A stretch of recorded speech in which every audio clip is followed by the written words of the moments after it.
네, 홍콩의 민주화 시위가 반년째 이어지고 있는 상황에서 처음으로 실시가 된 선거였습니다. 구의원 선거에서 전해드린 대로 야권이 압승을 했고요. 개표가 지금도 계속 이루어지고 있습니다. 이번 선거 결과에 따라서 홍콩 시위는 앞으로 어떻게 될지 이번에는 전문가와 이 부분 좀 짚어보도록 하겠습니다. 최인택 중앙일보 국제전문기자 나왔습니다. 어서 오세요. 네, 안녕하십니까. 네. 지금 이 시위 상황이 야권에 유리할 것이다. 그래서 이번 선거는 야권에 유리한 선거가 될 것이다라는 얘기도 했지만 친중파에서는 이런 주장을 했었거든요. 이 침묵하는 다수가 이번에 표로 힘을 보여줄 것이다. 근데 결과적으로는 지금 그렇지가 않습니다. 범민주 전형이 압승을 했다는 소식이 지금 전해지고 있는데 이 부분부터 좀 짚어봤으면 좋겠어요. 구의원 선거에서 지금 사상 최초로 과반석 확보 얘기까지 나오는데 어떤 의미가 있는 겁니까? 예, 과반을 넘어서 지금 보면은 지금 현재는 그 구의원을 홍콩에는 크게 이제 두 가지의 네. 정파가 있습니다. 네. 여러 정당인데 성향을 나누면은 중국을 지지하는 친중파, 네. 건재파라고 부르는데요. 친중파가 있고 그리고 범민주파라고 해서 야권이라고 볼 수 있는 세력이 있습니다. 네. 서구 민주주의를 강조하는 그런 세력인데요. 네. 지금까지는 친중파가 8대2로 구의회를 장악했습니다. 절대적으로 지배를 하고 있었네요. 그런데 지금 7대3이죠. 네. 그런데 이번 선거에서는 오히려 범민주파가 8대2로 아예 그 전체를 장악할 것으로 이제 보입니다. 네. 지금까지 이제 지나온 그 투표 개표 성향을 보면은 그렇게 되면은 단순하게 네. 구의회를 장악하는 걸 넘어가지고 지금까지는 젊은 층이라든지 대부분의 중산층이 굉장히 선거에 냉담했습니다. 이거 해봤자 무슨 소용이 있냐? 우리 삶을 바꾸냐? 우리 삶에 영향을 끼치냐? 그랬는데 이제는 그 냉담층들이 적극적으로 투표라는 정치 행위에 나선 거죠. 그게 큰 의미가 있고요. 네. 그렇게 돼서 이 그 의회 18개 그 구의회를 장악을 하게 되면은 네. 이 구의원들이 내년에 있을 네.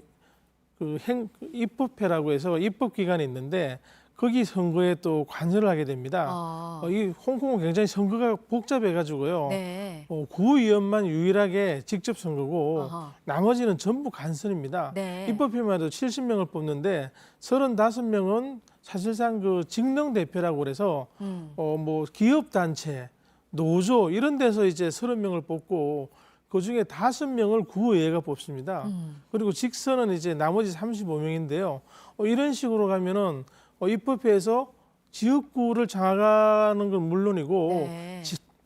직능단체에 포함된 구의회분까지 장악을 하게 되면은 어허. 사실상 입법회를 범민주가 장악을 할 가능성이 크게 됩니다. 네. 바로 이 선거가 내년에 있거든요. 네. 그럼 이들이 그 2022년에 있을 홍콩의 최고의 이제 수반인 행정장관 투표에 일부 관여를 하게 됩니다. 물론 네. 이 선거 자체도 굉장히 복잡하게 그 후보 자체를 그 추천이라는 걸 둬가지고 중국 전인대는 아예 규정을 했습니다. 애국 인사만 나와야 된다고 그런 간섭을 받는데 거기에도 완전히 바꾸진 못해도 상당한 영향을 끼치면서 어떤 홍콩인의 목소리를 낼 수 있게 되지 않을까 그렇게 기대할 수 있겠습니다. 네.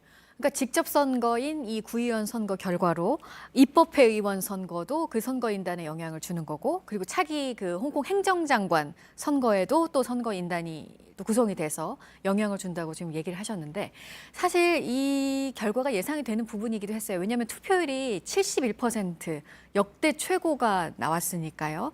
뭐 몇 시간씩 그 투표하는데 기다려도 전혀 꿈쩍하지 않고 투표에 참여를 하는 모습이었잖아요. 예, 그렇습니다. 지금까지 그 가장 많은 그 높은 투표율은 58%였는데요. 네. 이번에 70%가 넘어서 71.2%를 기록했습니다. 여기에 참가한 292만 명의 이제 홍콩 유권자들, 이분들은 이제 선거를 통해서 우리의 주장을 펴고 그리고 우리의 의지를 나타내자 이런 이제 어떤 그 눈에 안 보이는 그 합의라든지 그런 이제 의지의 표출이 이번 선거를 통해서 나왔다고 볼 수 있겠습니다. 그래서 지금 뭐 한국에 제 아는 분들도 비행기를 타고 투표하겠다고 돌아갔습니다. 네. 그리고 뭐 홍콩 사람들은 또 동남아 전역에 많이 나가 있기 때문에 네. 비행기를 타고 많이 돌아왔다는 얘기가 페이스북이라는 이런 데 보면은 나는 돌아간다 이런 얘기가 뜨고 있고요.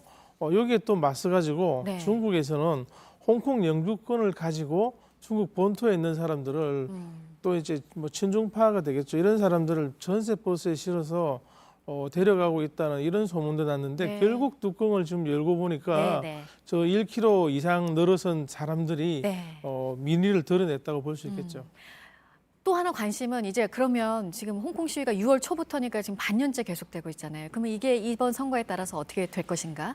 물론 동력을 확보할 수는 또 있을 텐데 또 홍콩 정부 경찰이 어떻게 나올지 모르고 또 다른 충돌도 있을 수 있고 이 부분은 좀 우려가 되는 부분이라서 어떻게 보시나요? 예, 시위를 통해서 지금까지 이제 의지를 뭐 표현해 왔고 어떤 그 직선제라든지 민주주의 그리고 이제 자유에 대한 갈망을 이제 표출해 왔는데요.